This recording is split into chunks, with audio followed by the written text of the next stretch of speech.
Welcome to the Wiggly Podcast. I'm Heather and I'm in Blakemere in rural Herefordshire, England, UK, the world, the planet. And I'm joined today by... Richard from Wiggly Wigglers. And we have no Farmer Phil. Right, what's Phil doing today? Farmer Phil is delivering his son back to Scout Camp because yesterday he was a bit poorly and he went and picked him up from Coventry, which, dear listener, is 100 and something miles away. Yeah. And today he's delivered him back because he was better and he really didn't want to miss the Scout Camp. No. Well, there you are. Fatherly duties and all that. Exactly. But we are joined today by quite a prestigious guest, a sort of local celebrity. Right. And that's Christine Hope. Welcome, Christine. Hello. To our sofa. Christine, tell me a little bit about your business. I've got a village shop and post office based in South Herefordshire called Hopes of Longtown. We sell a range of goods from fair trade dried mango through to bootlaces, newspapers and general necessities. So if you're in the area, dear listener, pop by to Hopes at Longtown, our new show sponsor. Christine's in the last catalogue, isn't she? There's a photo of Christine, I think, with next to a juicy looking hamper. Yeah, we're going to talk to her a little bit about what we've been up to. And we've also got another special guest who is banging on the door waiting to get in, and that is Gareth. Yeah. Gareth has been, well, I suppose you'd call him a temp, but he's been a brilliant chap on the phones at Wiggly Wigglers throughout the spring. Mm-hmm. And every week, apparently, Rich, he's been asking you a certain question. Well, he's a lovely lad, isn't he, Gareth? And every week he'll say, can I come on to the Wiggly Podcast? And I'll say, there's no reason why you couldn't, so what have you got to say? What are you going to bring to the party? Yeah. And every time he says, well, I don't know, really. And I guess this morning, when he bleated from across the other side of the office, I'd like to come on if I could. And he said, well, what are you going to bring to the party? Yeah. And he managed to scrape a few thoughts together and, hey presto, looks like he's in the hot seat. Yep, so he'll be here later, but we've also got Pippa, who grows all our veggie seeds. Mm. When you went down there, Rich... I did. I went down to see Pip on Tuesday. I went down to Wiltshire. Pippa, she lives a mile from Longleat. Really lovely part of the world, in fact. Not a part of the world I'm particularly familiar with, so it's quite nice to go down there anyway. But we talked about all sorts of different things. It's a beautiful little cottage industry, essentially, and we do a range of some of the seeds that Pippa grows are all naturally grown. In fact, she's sort of erring to the side of a kind of vegan organic production now, which is a real feat in itself. But she's a one-woman band. She travels around the country at various shows and things like that to sell her wares. And we talked about how she grows the seed, how she saves her seed, what type of seed she grows. Do you know, she does something like 200 different species of French bean. Really? Did you ever imagine there would be 200 species of French bean? No, definitely you not. sell French beans in your shop, Christine? No, at the moment. It's been a great revolution for me. Now you've told me that those peas in my garden were mange too. Revolution. Revelation even, yeah. Waiting for those. It's such a It's such a shame, wasn't it? In fact, a few people have asked me since open day, what type of peas are those that are growing in the garden? I say, they're mange too. They might have gone a bit far now, though. But it's seed for next year. It's so sad because I go out into the garden and I think, what can I have? And I find courgettes and potatoes. And yes, I'm quite short of produce, but those peas, I've been waiting for them for so long. And I think they never get any fatter. Oh dear. No. Anyway, shall we go? And so, how many seeds do we sell? You're not going to know that. Why am I asking that? I have got no idea how many we sell. I know we sell several types of the same variety. Yeah, I've seen lots of boxes. I'd say we sell 97 different types. There. Let's go and listen to you and Pippa. I think you might have got someone in right, you know. I do. Down in Wiltshire on a sunny day. Kind of a sunny, breezy, rainy, typically British summer's day. Perfect. Yeah, that's right. Well, I've come down to Wiltshire to see Pippa Rosen. Pippa grows organic seeds, some varieties of which we sell at Wiggly's. It's proving to be very popular as well, and I've trialled some of that seed this year, and I've got some fantastic plants off the back of it, so that's always good. You live in a lovely spot, Pip. How long have you been here? I've been here 30 years. 30 years? A long time, yeah. Seen a few changes. It's a good stretch. And how long have you been growing your seed here? been growing since the year 2000. That I've long been interested in herbs and vegetables. So Right. basically, I'm a herb grower. Yeah. Spent many years growing herbs in pots for the public, but it's just an extension of that really. I've always been very interested in beans, so beans and herbs are my specialities. Yes. How many varieties of beans do you grow, all told? All told, I grow about 300 different sorts. That's Just French beans. That's Yeah, it's a lot of beans. I could never grow them all. there was a time where I thought there were French beans, runner beans, and broad beans. And just one variety of each. That's right. Yeah, that sounds yeah. about right. Yeah, that's what most of my customers think until they see my lists. That's and then It's fascinating, yeah. and we don't. I don't think Wiggly's supply anywhere near that amount. Probably No. half a dozen different varieties. that's right. Well, Wigglies have a good range of what I do. Of course, I do source them from all over the world, so I've built up my collection over many years. Yeah. They come from Canada, America, a lot of countries in Europe, and also the Canary Islands and Africa, and even Australia. Right. So, Right. Yeah, I've got a good mix. Yeah. Fantastic. And they've got a long history going back. They come originally from Mexico area over to Europe, and then they've gone back with immigrants back to the States. Yeah, And now yeah. people like me are sourcing them, getting them back again. And I suppose some of the varieties you grow perhaps might become extinct if you weren't taking the time to look after them and nurture them and keep that strain, keep that species going. Yes, absolutely. That's what would happen. In fact, Yeah. some I'm probably the only person left who's got them. Right. So it's really important to me to keep my stocks going.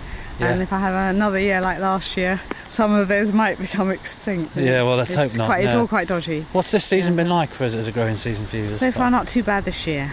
Yeah, Right. thank goodness. So I Right. should aim to get quite a lot of seed. Right. I rather get many varieties and a few of them Okay. than a lot of just a few varieties. Yeah, yeah. It makes it's a slightly more an interesting work, I guess, but more work. More work for me, yes, Yeah. but more delightful for my customers. Yeah, so, yeah, absolutely. Yeah. So a friend of mine said, when I mentioned about the fact that I use organic seed for my vegetables, I mean, I don't use, not all the seed I use is organic, but all the seed that you grow here is organic. You have organic certification. But my friend said that how is it possible for someone to grow organic seed, to be completely sure that it's organic? Right, well, there are many rules and regulations now, so that if you're calling yourself organic, you have to source organic seed. Right, That's now the case. right. So How do you improve your soil then without the use I of... improve my soil by using green manures a lot. Yeah, Beans themselves, although they do produce nitrogen, it's fairly minimal what's left in the root, because if you think about it, beans are high in protein, sure. so any nitrogen is going to go up into the bean seed Right. so that you can eat it. Right, okay. So that leaves less in the ground for the following crop. Right, So if you want soil to improve, you need to turn in the green manure at the leaf stage, the green leaf stage, not Right. let it get woody. Okay. that makes sense. Yeah, and then I grow different plants that have different depths of root, and that will improve the soil structure, which Yeah. is very important. Definitely. This land is actually quite clay as well as quite stony. We're essentially at the bottom of a hill, aren't we? And Yeah, there's we a are. We're woodland heading behind towards- us. yeah. A nice mixed deciduous woodland. You're only a mile away from Longleat Safari Park, aren't you? I am, that's right. You can So- hear the so you can- lions yeah. roaring occasionally. If the wind's in the right direction, I can hear the lions. Yeah. And the sea lions. That's amazing. Especially on the day when they don't get fed. They have a starve day, which is good for the big We're all a cats. bit noisy when we don't Yeah, get that's sufficient right. food. So, and you've got some lovely parkland oaks going up through the beautiful valley. oak trees. Yeah. It's an absolutely stunning village where I live. It's all built round a big bowl, if you like, very spread out village. So Right. as far as the eye can see, Okay, there yeah, I are can houses all see, round, yeah. and then right in the very middle is a So lake. you've got a pub as well. That's quite nice. One pub. Yeah, There used to be 4 here, Okay. and now they're only There's down to one. 1. Yeah. But luckily for me, I live between the pub and the shop. Right. What could be better? Nothing at all. Nothing at all. Okay, and if it's a Fantastic. dark night, the pub is, if I follow the North Star, I get to the pub. Okay. So there we go. That makes perfect sense. So, right. as a seed producer, how do you make sure you can supply your plants with sufficient potash, for instance, for to get a good quantity, Yeah, and that- quality of seed? Right, that's very important for seed, obviously. Not to concentrate on the nitrogen. So I balance it up with growing a lot of comfrey. Right. And, Okay. I have another site, by the way, besides this site. Yes. I imagine you must. Yeah. 'Cause I did occur to me that you must, because Because of the amount of seed I produce, yeah. No That's right. This site's more no way. interesting. There's more variety of plants here for you to see in photographs. So that's great. The other site, I grow a lot of beans, I have to say, a lot of comfrey. Rose and rose of comfrey and horseradish. Yeah. And I'm very interested in peas as well. So I've got down there marrow fat peas and marrow fat kale and a lot of purple podded peas. Yeah. Yeah, a lot of they're different gorgeous colours, aren't they? I think that probably adds to the eating experience, the aesthetics of the of the thing that you're kind of crunching on. Yeah, and you can stir fry them. And yeah, my other site, I grow the comfrey, and it comes back here. That will give me potash. Right. So that will give me better flowering and fruiting. Do you make a comfrey tea? No. If you make a comfrey tea, it's more the equivalent of putting a chemical on the plant. It's better to put the comfrey leaves in the compost mix, your kitchen waste compost. Okay. Or even the leaves directly down the ground. They will rot down very fast. Oh, okay. And then, obviously, year on year, that will give you potash. Right.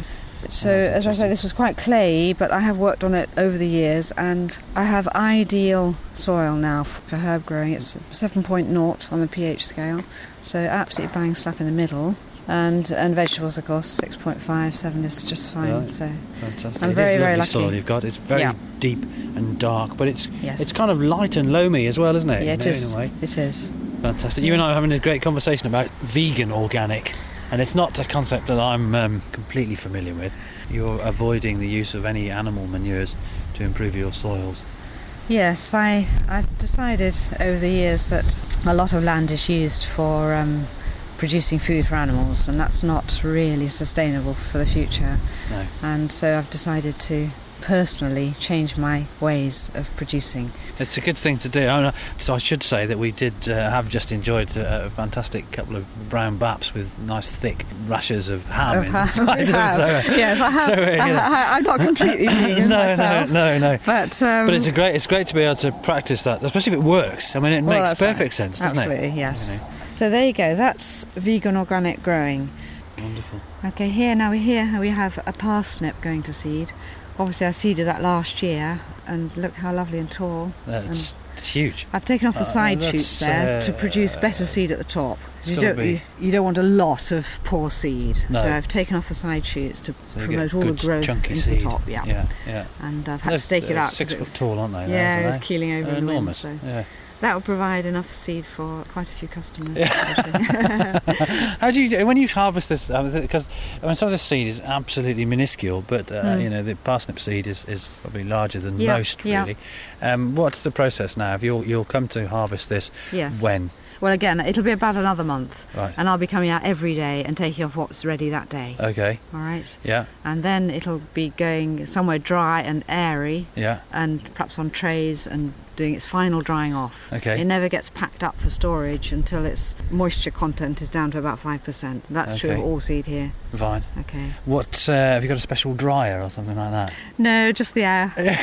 Just the fresh air. That's fantastic. See, that in itself is wonderfully sustainable. Yeah. Because I am doing this I'm not doing this full of seed. My house is covered in seed in the autumn. Yeah. It's a sight to behold, really. Yeah, you can hardly tread anywhere. You can't sit down anywhere. That's for certain. I'm going to have to come down again and see that. Yeah. Yeah, that would be great. Bring a chair. Yeah, I wish. Yeah, definitely. You were telling me earlier that you spend probably about 100 hours a week working. I do, at least. Which is quite a considerable undertaking, really. Work. But it's very varied. Lots of passion goes into this. Very varied and very interesting to me. And I'm learning all the time. You learn by doing. I think it's raining, Pip. We can duck for cover. Where should we duck for cover? Where should we go? Under that umbrella tree. This is very summery. Oh yeah, this is a wonderful little tree. This is you've got some fantastic pruning going on in this. I cut it into an umbrella. Oh, look at that! Wow, there we go. That's great. Absolutely, okay. That's really nice. Yeah. You've got there's a little bit of a topiary going on as well, Pip. Is that something that you do yourself? Yeah, well, I put box hedges all around my 4 herb beds here. Okay. 4 little herb beds that originally I decided to have 4 different soil types, so that the herbs could be planted in the soil that they really liked. So I was going to go for chalky soil there and clay and good loam there and sandy here. Yeah. But of course you can't really change the No. soil. You're stuck with it really. Yeah, it's you can do a difficult, bit. isn't it? Yeah. You can add a bit of Comes lime. back to what it was originally. It does eventually. really. Yeah, it does. Or it gets taken up by the plants that like it. So then you're back to what you want. But that was the idea to start with. So these are 4 beds that house my stock plants, Right. from which I take cuttings and seed. Right. I grow everything. Yeah. So how many varieties do you grow all told? Oh, I wouldn't know. Hundreds. Yeah, hundreds, I've certainly. never counted. Yeah. What about herbs? How many different varieties of All herbs? herbs. I probably do. Well, for selling, I probably do about 80 different sorts in pots now. I've whittled it down. I used to really? do more. Yeah. That's a lot, isn't it? It's yeah. I mean, very few people would realise there are 80 different varieties of herb. Oh well, there are Let thousands alone really. be able to name them. You think about all the Chinese herbs, but most people want culinary herbs, and then occasionally people want medicinal ones as well, Right. and aromatic. So I tend to go for everything. Yeah. One of my favourite plants of all is that sort of rather bluey colour leaf there. Yeah. Can you see it there? Yeah. That is sea kale. I was going to say it looks like a cabbage Yes, leaf it of is. sorts. You're right. Yeah. In fact, when it's in flower, you would think it was a sort of cauliflower. Really. Okay. Right. It flowers quite early. It's Yeah. Cramby maritima. Right. It's a beautiful plant. It's not everybody's. It wouldn't be everybody's first choice, but I just really like it. Oh, you seem to be very adept with the scientific names for these things, which I always think is quite impressive. But it sounds it, but once you get into things, you need to know the Latin because if you think about it, I mean, somebody would say buttercup, wouldn't they? Yeah, they would. Yeah. And they would mean that yellow flower. But there are so many. Yeah, certainly. That you need. Some of them don't have a colloquial name. That's right. So then you need to know your Latin. It's like worms, It's very similar. Yeah, once you get into worms. But there are only 25 species, so it's not too much of a problem. I don't have to remember 600 different varieties. So that's quite useful. Well, it's funny because when I first started with herbs, I used to think it was a bit weird that people would grow. Why would anybody want more than one rosemary? Why would they want 6 different sorts? But now I'm worse, Yeah. Like now I need, everything. It's a thing, isn't it, with life, really? I suppose, once you've experienced something, you have this thirst to experience more. To know more of it. Yeah, that's true. You're incredibly lucky, aren't you, that your hobby, your passion has become your livelihood as well. Absolutely. So I'm one of those very, very lucky very people. few people are able to enjoy that kind of luxury in life. So Absolutely. it's a wonderful thing to indeed. So. I do feel very, very fortunate.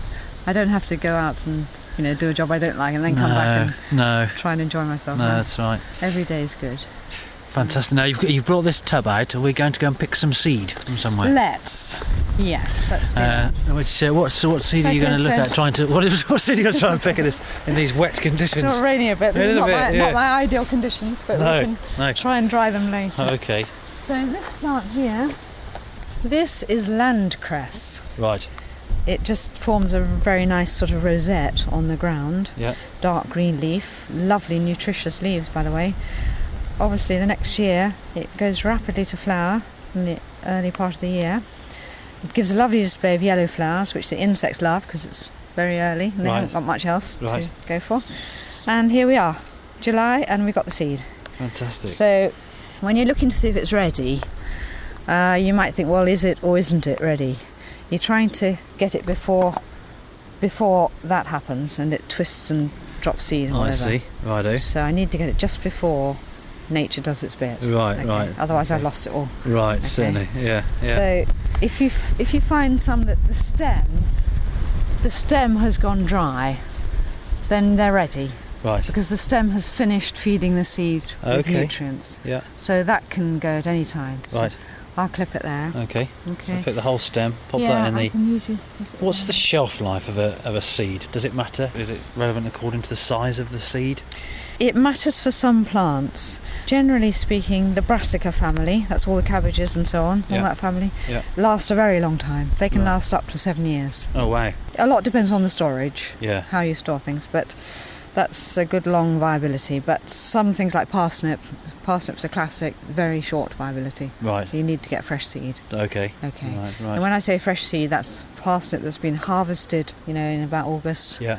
and then sold that first winter, and then sown seed in the spring. Okay. Fine. Yeah. And everything else really in between. Okay. That's interesting. So really, if you bought some purple sprouting seed or some red cabbage seed and put it in the fridge, you could use the same packet. Yes. Year on year. For several years. Yeah. People are quite wasteful of seed, actually. Yeah. Because actually, a packet of Brussels sprout seed would last 7 years. Absolutely. Most families. Yes. If you just took out a few, sowed them in a seed tray, and you've got enough, haven't you? Yeah. That's right. Definitely. Yeah.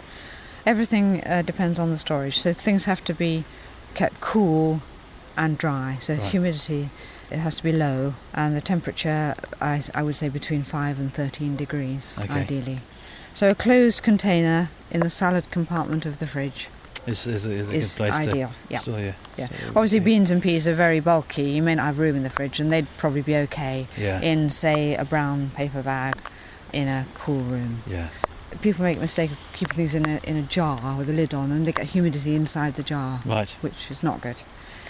Okay. So I would just carry on here. You see, for a long time, picking whatever's ready. I think I'm going to love you and leave you. Actually, I know the weather's turning really bad. I think my work here is done. Collecting. So what I would say is thanks very much for showing me around your garden. Though it's been a wonderful experience. I've had a great day. And thanks for feeding me as well. Oh, you're very welcome, Richard. Cheers. Bye.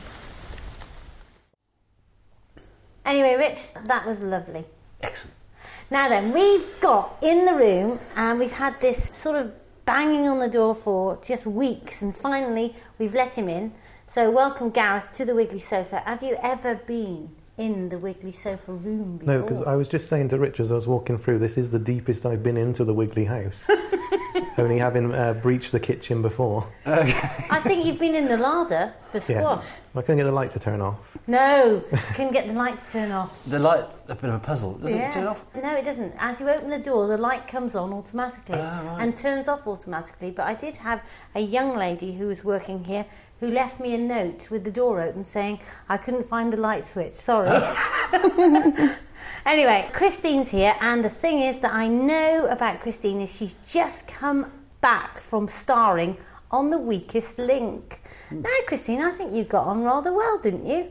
Well, surprisingly, I stayed in for a very long time by not answering any of the questions correctly, it seems. Doesn't matter, though. What round did you get to, Christine? At the 5th. That is a terrible giggle, Heather. Bring it on. I don't mind. At least I answered a few questions. And Richard, I think you had a brief appearance on The Weakest Link. Very brief, I think I got it to, I think it's a third round. Are you sure? I thought it was the first. No, third round. Fortunately not off first. In fact, the guy who got voted off first would probably have won it. Because I think the guy who voted off first was the most intelligent bloke there. Tactical voting. I think there was some tactical voting on my 4th round.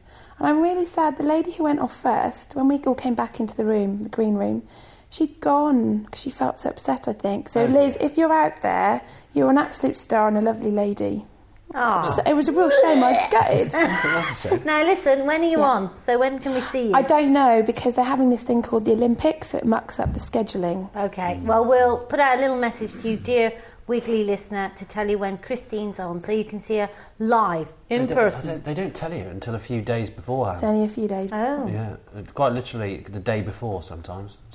And it is very embarrassing, not because I didn't know the right answers, it's embarrassing because I'm still on there. I was stood on the 4th round thinking, please just vote me out, put me out of my misery. And no, they kept me on. I don't believe you. Yeah. How do you know each other then, you two? What do you? Well, Christine, I sort of follow her business model and try and sort of catch up on the back of it. So she does something like the Rural Business Award or the Post Office Award or whatever. And then she sort of wins. Right. And so I think, I'll have a go at that. So I enter it. I see. And then she's either the judge or there as a past winner, and we meet up. We're both from Herefordshire. Well, tell Richard the sort of accolades that you've ended up with. I mean, Prince Charles even washed her shoes, I think. Well, he didn't wash them, he just slightly buffed them on the left-hand side. No, Heather and I originally met at an event in the West Midlands for Business in the Community, which is basically for the blue chip companies, the top 100 businesses in the UK, all floated on the stock exchange. And we've been representing the Rural Action Award. So that's for people who make a difference within their community through their business aspirations and desires, and realising that when you own a business, you have an external responsibility for the community in which you're in. We're both winners, and I got to meet Prince Charles and Steve Redgrave when I won in the Royal Albert Hall, which was an amazing experience. And I sat there, we were 3 shortlisted, and I sat there thinking, they haven't named me. They haven't named me, I'm not even highly recommended, but I'd won. But I just no comprehension that we would win. It was very special, and so I don't think I'm quite on Heather's on my coattails. I think it's the other way around. Anyway, the business that you started was a village shop. Mm-hmm. Yes. But that's fairly amazing in your area, isn't it? Tell them where you live. I live in Longtown, beautiful Longtown, nestled at the foot of the Black Mountains. It's halfway between Abergavenny and Hay-on-Wye. Rurally isolated, supply chain issues, and the business of the village shop had already closed 3 months prior to me starting out in business. Right. So I just took a different approach, different attitude, stocked a different range, tried to do what all the business books are telling you, put the customer in the shop, in the layout, and what they want, not what you perceive it is. However, in the first 6 weeks of opening, I thought I'd fail, so I only stocked the food that I would like. So if I failed, I just had a very large larder of goodies. But luckily for me, it worked. Fabulous. What do people buy in Longtown? You know, give us a few secrets. You know, are they Earl Grey tea drinkers?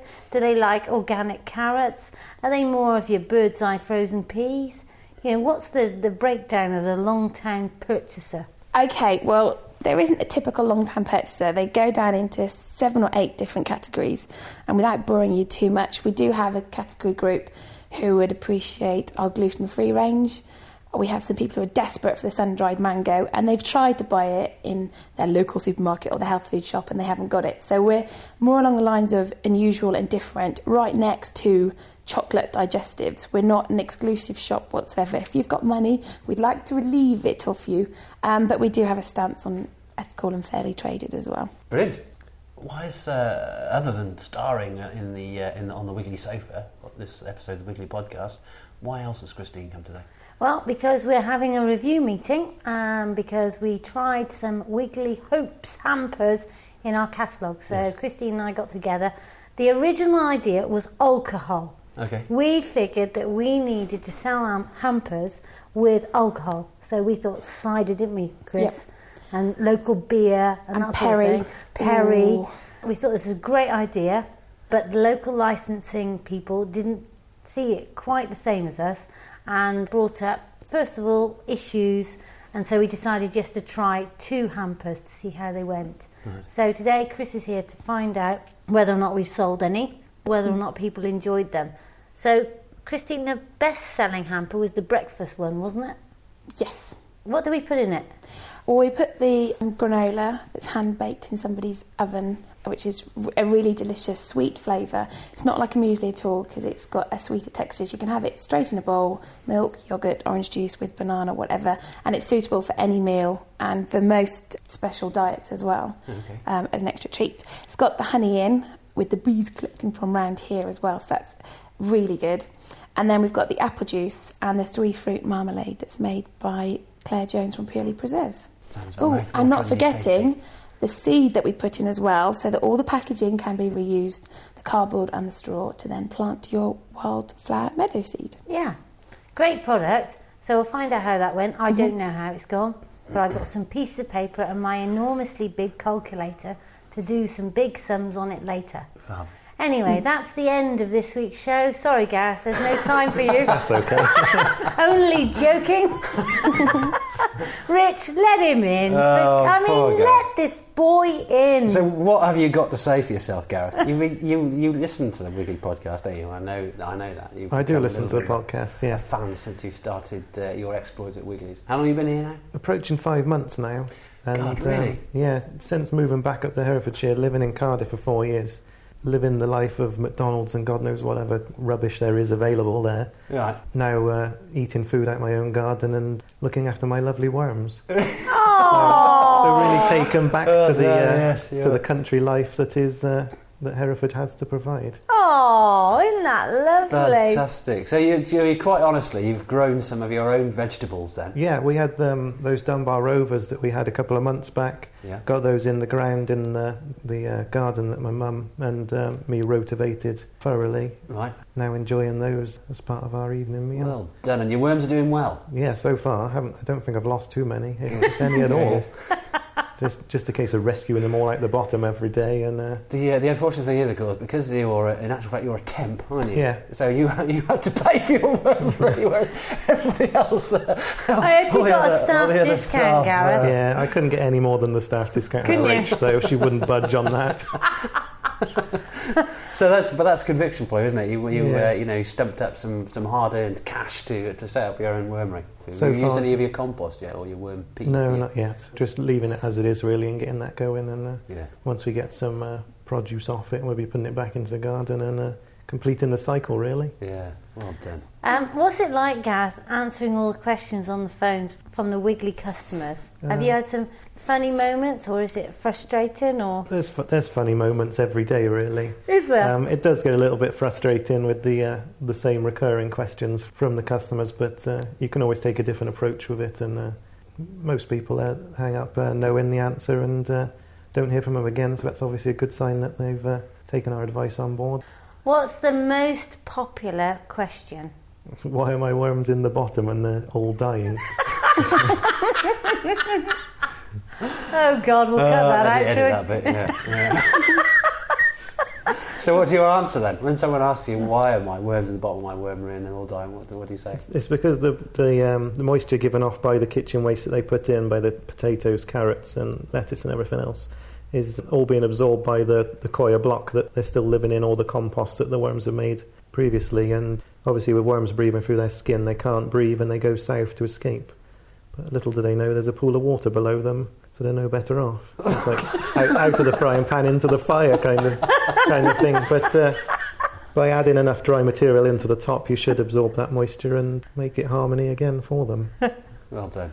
So, okay, here's a test for you. What sort of quantities of dry, fibrous matter do people need to put in their worms? We always recommend 25 to 30%, but after speaking to a few customers on the phone who are running wormeries in with great success, one guy down in London, he says he's got 5 wormeries, and he claims to be putting more dry material than actual kitchen waste. Right.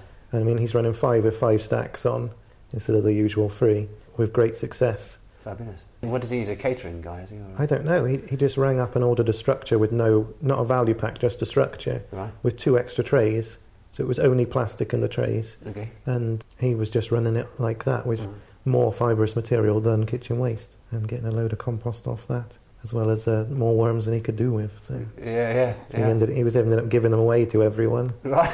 because of the success that he was having running Breeding his own way. Yeah. So I think it's just a case of not living by a rule book of you've got to put in 30%. It's just if it's too wet, add more dry material and see how far you can get with the kitchen waste. Do you want to say hello to anyone while you're on the show, Gareth? Well, I can't go without saying hello, Mum, can I? No, definitely not. I met Gareth's mum on the open day. She came along to that great day we had on Sunday with 379 other people and Gareth's mum. So, hello, Gareth's mum. What a great day we had, Rich. Yeah, that's right, Ev. Yeah, we did have a great day. It's a little manic. Good but day you had by all. It was a fabulous open day, actually. Thoroughly looking forward to next year's open days. I'm glad you are. Yeah. And the results are in. We raised £930 for the National Garden Scheme. So that goes to cancer charities. £350.90, which goes to our Village Pump, which is our village magazine, for producing the community news, and even Wiggly's did well in the shop. So well done all, and thanks to all the Wiggly stalwarts that turned up. And we had a volunteer, so thanks to Annie Neesham specifically for standing on the gate, frying gently. Yeah, thanks a million. And thank goodness somebody bought some suntan cream because she was a blondie. She was. Till next week, that's all from the Wiggly Sofa. Gareth, would you like to say goodbye? Goodbye, listeners. Goodbye, listeners. Goodbye from me. And me. Bye.